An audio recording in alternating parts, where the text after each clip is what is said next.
తేజ గారు, మరి ఇప్పుడు మన భూమి మీద చూసుకున్నట్లయితే ఎన్నో ప్రకృతి విపత్తులు మరియు సునామీలు, భూకంపాలు అంటూ ఎన్నో రకాల ప్రకృతి వైపరీత్యాలు జరుగుతున్నాయి. అయితే ఇవే కాకుండా మనుషులు సృష్టిస్తున్నటువంటి ఒక దేశంపై ఒక దేశం యుద్ధాలు ప్రకటించుకుంటున్నాయి. అయితే ఇప్పుడు ఉన్న అడ్వాన్స్ టెక్నాలజీ వల్ల న్యూక్లియర్ వెపన్స్ కానీ అణుబాంబులు కానీ యూజ్ చేయడం వల్ల మనకు ఘోరమైన ప్రకృతి విపత్తులు ఏర్పడతాయి. దీనివల్ల భూమి నాశనం అయిపోతుంది, పంటలు పండవు. అలాంటప్పుడు మరి ఈ జీవకోటి బతకడం ఎలా, ఈ మానవుల మనుగడ ఎలా, ఆహార పంటలు అవి పండకపోతే ఎలా, పరిస్థితి ఏంది? అవును, మీరు చెప్పినట్టుగానే ఈరోజు ప్రపంచంలో ఎన్నో రకాల విపత్తులు జరుగుతూనే ఉన్నాయి. కొన్నిటికి ప్రకృతి కారణమైతే కొన్నిటికి మనిషి కారణం. ఏదో ఒక కారణం చేత, ఏదో ఒక దాని చేత ఈ భూమి మాత్రం నాశనం అవుతూనే ఉంది. అయితే మీరు అడిగినట్టు ఒకవేళ ఈ పంట భూములన్నీ నాశనమై ఆహారానికి మనకు షార్టేజ్ ఏర్పడితే అసలు ఏంటి మన పరిస్థితి అనేది ఈ క్వశ్చన్ కొన్ని సంవత్సరాల క్రితం, అంటే 1996లోనే కొన్ని దేశాలకు ఏర్పడింది. మించుమించు ఒక 150 పైచిలుకు దేశాలకు ఇటువంటి క్వశ్చన్ ఏర్పడింది. ఎందుకంటే ఈ భూమి మీద first world war, second world war జరిగింది. అప్పటికే ఎన్నో రకాల విపత్తులు జరిగినాయి. ఒకవేళ ఈ పంటలు, ఈ ఆహార పదార్థాలు అన్నీ అంతరించకపోతే మన పరిస్థితి ఏంటి అని చెప్పేసి ఒక 150 దేశాలు చర్చించి ఒక గ్లోబల్ సీడ్ వాల్ట్ అనేది నిర్మించాలని చెప్పేసి నిర్ణయం తీసుకున్నాయి. ఆ ఐడియాలోంచి వచ్చిందే ఈ సావెల్ బోర్డ్ గ్లోబల్ సీడ్ వాల్ట్. ఈ వాల్ట్ ఏంటంటే ఇది ఒక ప్లాంట్ సీడ్ స్టోరేజ్ అని మనం చెప్పచ్చు. ఎన్నో రకాల పంటలు, రైస్ కానివ్వండి, వీట్ కానివ్వండి, ఇలాంటి ముఖ్యమైన ఎన్నో రకాల పంటలకు సంబంధించిన సీడ్స్ని ఈ ప్లాంట్ స్టోరేజ్లో స్టోర్ చేయడం జరుగుతుంది. అయితే ఈ స్టోరేజ్ని మనకు విపత్తు వచ్చినప్పుడు మాత్రమే మనం వాడుకోవచ్చు. అయితే ఆ స్టోరేజ్ ఇప్పుడు మనకు ఎక్కడుంది, ఏ దేశంలో ఉంది, ఏమన్నా చెప్పగలుగుతారా మాకు? సో 1996లో వచ్చిన ఈ నెగోటియేషన్స్ వల్ల ఈ డిసిజన్ తీసుకున్నారని చెప్పేసి నేను చెప్పాను కదా. సో ఆ డిసిజన్ తీసుకున్న తర్వాత అమెరికన్ ఆర్కియాలజిస్ట్ క్యారీ ఫ్లోవర్ అనే ఒక సైంటిస్ట్ ఐడియాని తీసుకొని ఈ సావెల్ బోర్డ్ గ్లోబల్ సీడ్ వాల్ట్ అనేది నిర్మించాలని చెప్పేసి ఈ 150 కంట్రీస్ డిసిజన్ తీసుకున్నాయి. డిసిజన్ తీసుకొని 2006లో Norway, Sweden, Finland, Ireland and Denmark ఈ కంట్రీస్ అన్నీ కలిసి ఈ సీడ్ వాల్ట్ కన్స్ట్రక్షన్ని స్టార్ట్ చేశాయి. ఎక్కడ మొదలు పెట్టాయి? అయితే ఈ సీడ్ వాల్ట్ అనేది ఎలా ఉండాలంటే, నేను మీకు చెప్పాను, ఒక ప్రకృతి విపత్తు వచ్చినా సరే ఇటువంటివి అసలు నాశనం కాకూడదు అని చెప్పేసి. సో అలా ఉండేటట్టు నార్త్ పోల్ నుంచి 800 మైల్స్ దూరంలో నార్వేకు దగ్గర ఉన్న ఒక ఐలాండ్లో ఈ సీడ్ వాల్ట్ని ఒక కొండ లోపల నుంచి బయటికి నిర్మించడం జరిగింది. కొండ నుంచి బయటికి. దీని డిజైన్ అంటే దీని ఏరియా వచ్చేసి 11,000 స్క్వేర్ ఫీట్స్ ఉంటుంది. 11,000 స్క్వేర్ ఫీట్. అందులో హాఫ్ ఆఫ్ ది ఏరియా మన కొండ లోపలనే ఉంది. అండ్ వీళ్ళు ఈ డిజైన్ చేయడానికి, అయితే ఇది నార్త్ పోల్ నుంచి దగ్గర ఉంది కదా, సో ఎక్కడి నుంచి మనం వెళ్ళినా సరే అది దగ్గరగా ఉండేటట్టు అక్కడ దీన్ని కన్స్ట్రక్షన్ చేశారు. ఫ్లైట్ ద్వారా వెళ్ళినా, ఎలా వెళ్ళినా అది దగ్గర ఉండేటట్టు అలా కన్స్ట్రక్షన్ చేశారు. అండ్ దీని అవుట్లుక్ వచ్చేసి, ఎందుకంటే ఇది ఒక ఐలాండ్, ఒక మారుమూల ప్రాంతంలో, కొండ ప్రాంతంలో ఉంది. సో ఏరోప్లేన్స్లలో వస్తుంటే మనం దీన్ని రికగ్నైజ్ చేసే విధంగా ఉండాలి. సో అందుకు అనుగుణంగా దీని అవుట్లుక్ డిజైన్ ఎన్నో ప్రిజమ్స్ తోటి, మిర్రర్స్ తోటి, ఒక కొత్త రకమైన ఆర్ట్ వర్క్, పర్పెచ్యూల్ రెప్లికేషన్ అని ఒక ఆర్ట్ వర్క్ తోటి ఈ డిజైన్ అనేది డిజైన్ చేశారు. ఓకే, మరి ఆ డిజైన్ చేసినటువంటి సైంటిస్ట్ ఎవరు? ఆ సైంటిస్ట్ వచ్చేసి, సైంటిస్ట్ అనలేం, డిజైనర్ అనొచ్చు మనం. ఆ డిజైనర్ వచ్చేసి డైవిక్ సానే. ఇతను ఈ కొత్త రకమైన ఆర్ట్ వర్క్ తోటి దీని డిజైన్ అనేది ఎంత దూరంలో ఉన్న ఆ లైట్ రిఫ్లెక్షన్ తోటి దీన్ని గుర్తుపట్టే విధంగా దీన్ని డిజైన్ చేయడం జరిగింది. మరి ప్రపంచంలో ఈ సీడ్ వాల్ట్ అనేది ఇది ఒక్కటేనా, ఇంకా ఏమైనా ఉన్నాయా? ప్రపంచం అనేది చాలా పెద్దది. ఒక్క సీడ్ వాల్ట్ తోటి మనం దీన్ని కవర్ చేయలేం. సో ఈ ప్రపంచంలో 1750 సీడ్ వాల్స్ ఉన్నాయి. 1750 సీడ్ వాల్స్ ఉన్నాయి. అవునండి, మరి ఇన్ని సీడ్ వాల్స్ ఉన్నాయి కదా, దీని గురించి మీరు ప్రత్యేకంగా మాకు చెప్పడంలో ప్రపంచంలో 1750 సీడ్ వాల్స్ ఉన్నా కానీ ఏ సీడ్ వాల్ట్ ఎప్పుడు ఏ విపత్తు వల్ల డిస్ట్రాయ్ అవుతుందో మనం చెప్పలేం.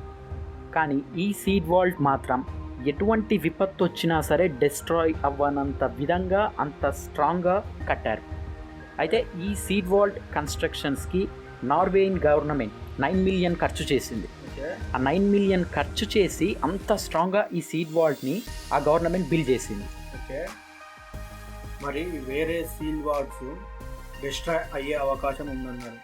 అలా ఇప్పటి వరకు జరిగిన ప్రకృతి విపత్తుల్లో ఎక్కడన్నా అలా డిస్ట్రాయ్ అయ్యాయా?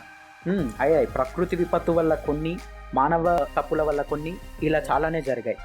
అయితే ఫిలిప్పీన్స్లో ఒక సీడ్ వాల్ట్ ఉంది, నేషనల్ సీడ్ బ్యాంక్ అని చెప్పేసి. అక్కడ వచ్చిన ఫ్లడ్స్ వల్ల, అక్కడ జరిగిన ఫైర్ యాక్సిడెంట్స్ వల్ల ఈ సీడ్ వాల్ట్ అనేది చాలాసార్లు దెబ్బతినింది. ఓకే, అలాగే సిరియాలో, ఇరాన్లో, ఆఫ్ఘనిస్తాన్లో కూడా సీడ్ వాల్స్ ఉన్నాయి. కానీ ఈ సీడ్ వాల్స్ కూడా ఎప్పటికప్పుడు డిస్ట్రాయ్ అయిపోతూనే ఉన్నాయి. అంతెందుకు, సిరియాలో సమ్ ఇయర్స్ బ్యాక్ రీసెంట్గానే యుద్ధం జరిగింది. అప్పుడు ఆల్పీలో ఉన్న ఒక సీడ్ వాల్ట్ బ్లాక్ అయిపోయింది. అటువంటి సమయంలో అంటే 2015లో international centre for agriculture research in dry areas, ఈ డిపార్ట్మెంట్ వాళ్ళకు అర్జెంటుగా సీడ్ శాంపిల్స్ అనేవి అవసరం వచ్చాయి. కానీ సిరియాలో ఆల్పీలో ఉన్న సీడ్ వాల్ట్ అనేది అక్కడ జరుగుతున్న వార్ కారణంగా ఆగిపోయింది. అంటే అక్కడ రెబేలియన్స్కి, కింగ్కి, మీకు కూడా తెలిసే ఉంటుంది, రెబేలియన్స్కి, కింగ్స్కి జరిగిన వార్ వల్ల అలపి అనేది మెయిన్ సిటీ సిరియాలో. సో ఆ సిటీ అనేది లాక్ అయిపోయింది. సో అక్కడ నుంచి సీడ్స్ అనేవి ట్రాన్స్పోర్ట్ చేసే పరిస్థితుల్లో లేదు. సో ఎవర్ సిన్స్ ఈ సీడ్ వాల్ట్ అంటే మన సావెల్ బోర్డ్ గ్లోబల్ సీడ్ వాల్ట్ కట్టినప్పటి నుంచి 2015లో ఐకాడా ఇందులో నుంచి ఫస్ట్ టైం సీడ్ శాంపిల్స్ని తీసుకొని మొరాకో అండ్ లెబనాన్లో శాంపిల్స్ తోటి, వీట్ శాంపిల్స్ తోటి, రైస్ శాంపిల్స్ తోటి క్రాప్స్ని గ్రో చేసింది. అవునండి, మరి ఈ సీడ్ వాల్ట్ మెయింటెనెన్స్ కానీ దీని స్టోరేజ్కి కానీ ఎంతో డబ్బులు ఖర్చు అవుతాయి. మరి ఆ డబ్బులు ఎవరు పెట్టుకుంటున్నారు, ఎవరు ఇస్తున్నారు? సో ఈ సీడ్ వాల్ట్ బిల్డ్ అయ్యేటప్పుడు మాత్రం 9 మిలియన్స్ నార్వే గవర్నమెంట్ ఖర్చు చేసింది. తర్వాత దీని మెయింటెనెన్స్కి కానీ, అందులో ఉన్న వర్కర్ శాలరీస్కి కానీ కాస్ట్ మొత్తం కొన్ని కంట్రీస్ అనేవి ఫౌండేషన్కి డొనేట్ చేస్తుంటాయి. ఎందుకంటే ప్రపంచానికి విపత్తు వచ్చినప్పుడు ఇది ఆదుకుంటుంది కాబట్టి కొన్ని దేశాలు కలిసి ఈ డిసిజన్ తీసుకున్నాయి కాబట్టి కొన్ని కంట్రీస్ ఈ సీడ్ వాల్ట్కి డొనేట్ చేస్తుంటాయి. అలాగే కొన్ని ప్రైవేట్ ఫౌండేషన్స్ కూడా ఈ సీడ్ వాల్ట్కి అమౌంట్ డొనేట్ చేస్తుంటాయి. అయితే bill and Melinda gates foundation, ఈ ఫౌండేషన్ పేరు మీరు వినే ఉంటారు, బిల్ గేట్స్ ఫౌండేషన్. సో ఈ ఫౌండేషన్ నుంచి వచ్చే అమౌంట్ అనేది వీళ్ళకి చాలా ఎక్కువ మొత్తంలో వీళ్ళకి ఫౌండేషన్ నుంచి మాత్రమే అమౌంట్ వస్తూ ఉంటుంది.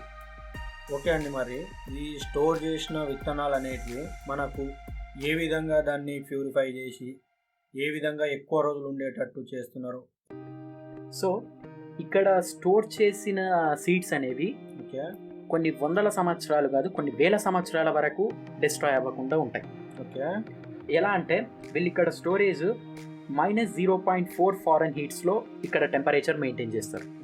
And special types of refrigerators అనేవి వీళ్ళు వాడుతున్నారు. అండ్ సీడ్స్ వచ్చేసి పాలిఫాయిల్ ప్యాకేజెస్లో పెడతారు.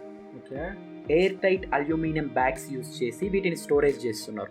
అంటే ఆక్సిజన్ అనేది వీటి మీద ఎక్కువగా పడదు.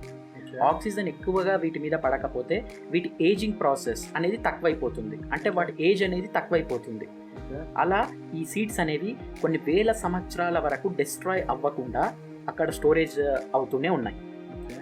మరి ఇక్కడ స్టోరేజ్లో మనకు ఇప్పటి వరకు ఎన్ని రకాల సీడ్స్ స్టోర్ చేయబడింది? సో మనకు ఇంపార్టెంట్ క్రాప్స్ అయినటువంటి రైస్ కానీ, వీట్ కానీ, ఇలానే చాలా కంట్రీస్కి చాలా ఇంపార్టెంట్ క్రాప్స్ అనేవి ఉంటాయి.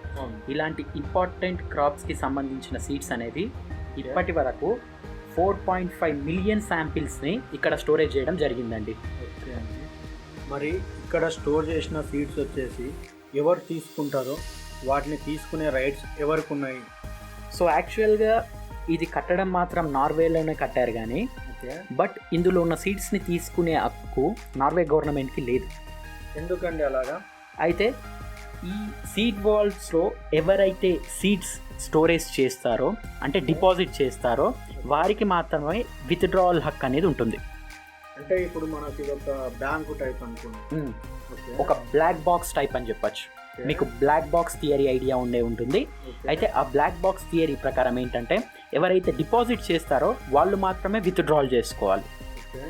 అయితే ఎవరెవరు ఎటువంటి సీడ్స్ ఇక్కడ డిపాజిట్ చేశారనే డేటాబేస్ని మాత్రం నార్వేయన్ గవర్నమెంట్ డీల్ చేస్తుంది. నార్వేయన్ గవర్నమెంట్ ఆ డేటాబేస్ని డీల్ చేస్తూ ఎవరెవరు ఎంత అమౌంట్ ఆఫ్ సీడ్స్ని ఇక్కడ స్టోర్ చేశారు అనేది వాళ్ళు ఆ డేటాబేస్లో మెయింటైన్ చేస్తూ ఉంటారు. వాళ్లకు మాత్రమే అవసరమైన టైంలో ఈ విత్డ్రావల్ అనేది ఇవ్వడం జరుగుతుంది. మరి ఇప్పటి వరకు ఎవరైనా ఆ సీడ్ వాల్స్ నుంచి విత్డ్రా చేసుకున్నారా? చెప్పాను కదా మీకు 2015లో సిరియాలో ఉన్న సీడ్ బ్యాంక్ అక్కడున్న రెబేలియన్స్ హ్యాండ్ ఓవర్లో ఉండడం వల్ల ఇక్రాడాకి సీడ్స్ తీసుకోవడం దొరకలేదు. ఇక్రాడా అంటే international centre for agricultural research in dry areas. వీళ్ళు డ్రై ఏరియాస్లో అగ్రికల్చర్ ఎలా చేస్తారనే దాని మీద రీసెర్చ్ చేస్తుంది డిపార్ట్మెంట్. అయితే వాళ్ళకి అక్కడ నుంచి సీడ్స్ తీసుకునే అవకాశం లేనందుకు ఈ నార్వేలో ఉన్న సీడ్ వాల్ట్లోకి వెళ్ళి వాళ్ళు కొన్ని శాంపిల్స్ని విత్డ్రా చేసుకున్నారు. కొన్ని రైస్వి కానీ కొన్ని వీట్వి కానీ ఇలాంటి కొన్ని ఇంపార్టెంట్ శాంపిల్స్ని వాళ్ళు విత్డ్రా చేసుకున్నారు.